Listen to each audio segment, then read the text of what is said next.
welcome. My name is Lexi if you're new here, and if you're not, welcome back. Either way, I'm so glad that you're here. If you're not new here, you may notice that my background looks a little different than the last time you saw it, and we'll get to that, but we did move. Last time I posted a video, I think it was before Christmas, and it is now April 21st, so we have a little catching up to do. Life has been absolute chaos, but hopefully we're gonna get back into the grind of things, and I'll explain a little bit of everything that's going on. So first, some family updates. Zaire is currently sleeping beside me on the monitor. He is now 7 months old. He turned 7 months yesterday. He is crawling very confidently, rolling over very fast. He sits up on his own, and he pulls to stand. He is now like started sidestepping when he pulls to stand. So I really think he will be walking in the next couple months, but he's doing great. We did actually at his last pediatrician appointment, he has been wheezing a lot, has a lot of noisy breathing, and he coughs a lot. He gets gagged really easy when we started trying to feed like table foods, which is, he's old enough for that now. And so we had to go to the ear, nose, and throat doctor, and they confirmed exactly what the pediatrician thought. He has mild laryngomalacia, and it's very, very common and not dangerous at all, or at least his case isn't. He basically, the cartilage in his voice box is like U-shaped and like super floppy instead of being like more solid, and he'll like grow completely out of it. But that's what causes the wheezing, is when like the air passes through, it creates like a whistling sound. So that is the cause of all of that. They said to continue to try and feed him some table food, that his body will protect his airways, and that he will grow out of it, and one day he will randomly stop wheezing. So they did say that he will wheeze louder before it gets better, but that in the next few months he should completely grow out of it. Not should. He's like guaranteed to just grow out of it. But that's a little update with him, and Dre and I are doing great. I'll get a little more into that, like our current schedule, like work and everything, in a little bit, but we're happy, we're healthy, we're doing great, we're thriving.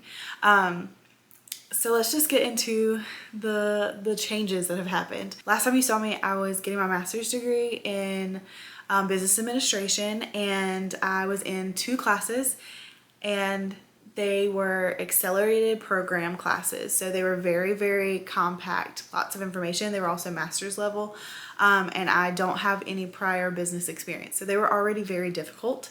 But then throw in on top of that, I was postpartum. Those are my first 2 classes that I had taken after giving birth to Zaire. And that was a lot to balance. I wasn't sure what to expect, but I was like, you know what? I was already in this program. We're going to finish it. And we're going to keep going, trucking along, because if you don't know, I'm a teacher, and I was working for the state, and in North Carolina and in many states, teachers don't get paid a whole lot.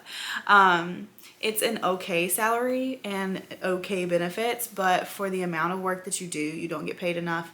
And for the things that they expect out of you and the things you have to put up with, you don't get paid nearly enough. And also, without having a husband or a partner or a roommate, you literally in most cities can't afford to live. So it's not a livable salary. But that's the whole reason that I was going back to school, so that I could find a job that interests me and that I had a passion for, but also had a livable wage, and I could make money to help support my family, because in this economy, you gotta have 2 incomes just about. Anyways, I was in school, and while I was on maternity leave, I was just applying to jobs. Dre and I had both been just applying to jobs. We knew we wanted to live in either Charlotte or Raleigh, because we're city people.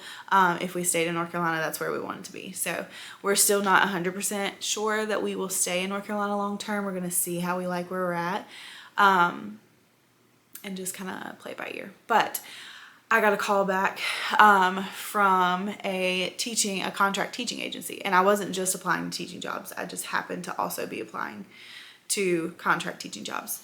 So basically, to be a contract teacher. It's kind of like traveling nurses, but it's just teachers.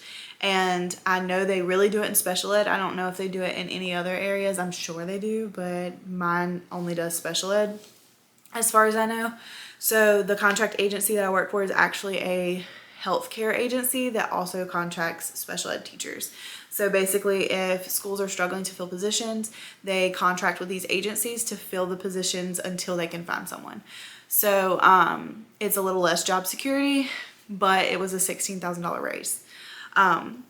So I got in contact with an agency. I got an agent, and they're called recruiters, and we started looking for jobs. And I told her to look in the Charlotte area and the Raleigh area, but to start in Charlotte because that's kind of where, that's where I was partial to, because that's where I went to school. But if we couldn't find anything there, we would switch to the Raleigh area. So I interviewed for 2 different jobs, one in Gaston County Schools and one in Rock Hill, South Carolina. I'm not really sure what county that is, but anyways, Rock Hill, South Carolina. Long story short, ended up accepting the job in Gaston County Schools that paid less per hour, but it was a W-2 contract position. I was actually interviewing with 2 different agencies, and I just stayed with the one that had the job in Gaston County, and I've loved it so far. I got put in an elementary school. If you don't know, if you're new here, I am a high school teacher. So I made the switch to elementary, and it's been quite the adjustment. It was a rocky start, not gonna lie, but you know, sometimes God just opens doors and you just have to step through it. But things have smoothed out and I've stuck with it a little bit. I love my kids. Like most teachers, the issue is never the kids. But things have actually gotten a lot better, and I'm really planning on staying, unless obviously if they fill my position, they'll move me. But as of right now, I plan on staying for next year.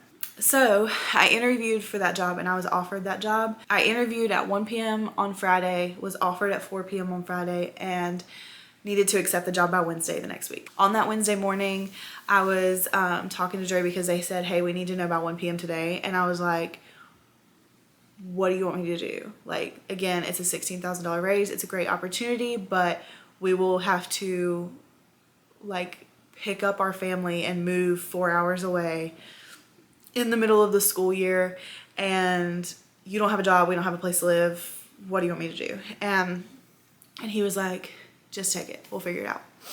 And so after praying about it, we took it. I ended up taking the job, and we came the next Tuesday and found a place to live.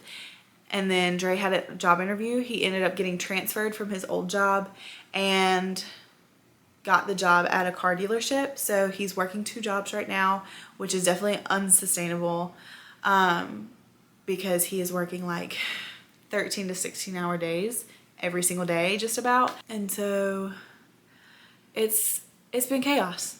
And I told them, I was like, you know, we can do like an April, May start date. And they were like, no, we need you to start on, they said March 3rd, but they said March 10th at the very latest. And March 3rd would not have given me a 30-day notice at my job, and I had to work a 30-day notice. And so I told them that I was leaving, and a month later, I went the next week, we found a place to live, Dre got a job, and then we moved less than a month later from then. So, like I said, a whirlwind, and it's been great. So we live in the Charlotte area, and we love it. We absolutely love it. And I think once we get more settled, once Dre picks a job and only has 1 job, and we get to go out and do more things, we're really gonna love it even more. So to be determined, but we really do love the Charlotte area. And I knew that we would love it because I, again, went to school here, and I already love Charlotte. But yeah.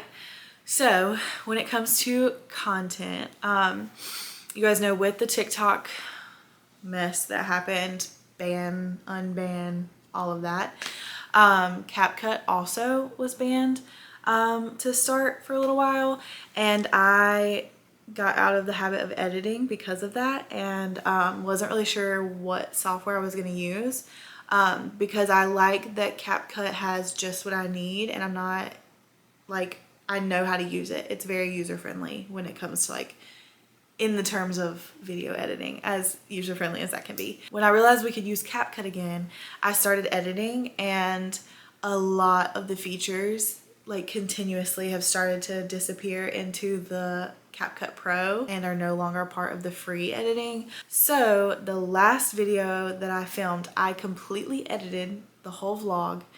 It wasn't a super interesting vlog, so I wasn't like 100% in love with it, but I was like, you know what, I just need to push out content because I need to get back in the hang of things. So I had edited that entire video and was not able to put music to it and download it. So of course, then I lost motivation. But after talking with Dre, I think I'm just gonna purchase CapCut Pro. I'm getting ready to do that right now so I can edit this video and get it up. But I'm gonna purchase CapCut Pro and just use this like $10 a month. I did look into other software, and they're just more expensive, and they're worth the money if you need all of those things, but I don't need all of the things that come with that. So we're just gonna go with CapCut Pro. And if at a later date I need all of that fancy stuff, then I will switch. But for right now, I'm gonna do that so I can edit my videos and get them up. I don't know if I'm gonna continue to like post TikToks and stuff. I really love YouTube. That's the one I love the most. So I'm definitely gonna continue to do that.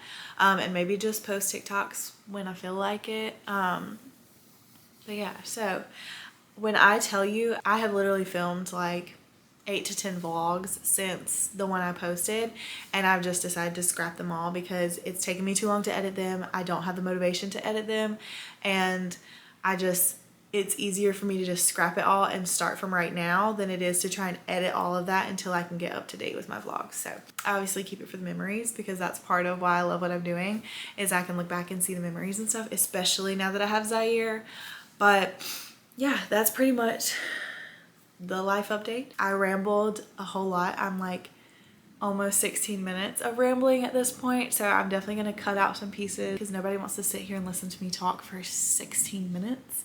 But thank you guys so much for watching, and thank you for being patient with me as life has been very hectic. But hopefully I can get on a more consistent schedule of posting weekly or bi-weekly.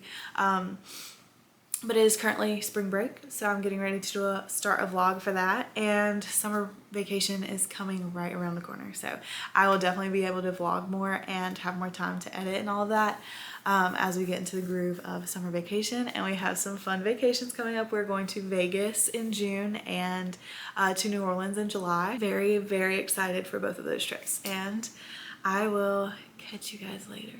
So love you, thank you so much for watching, and I will see you in the next video.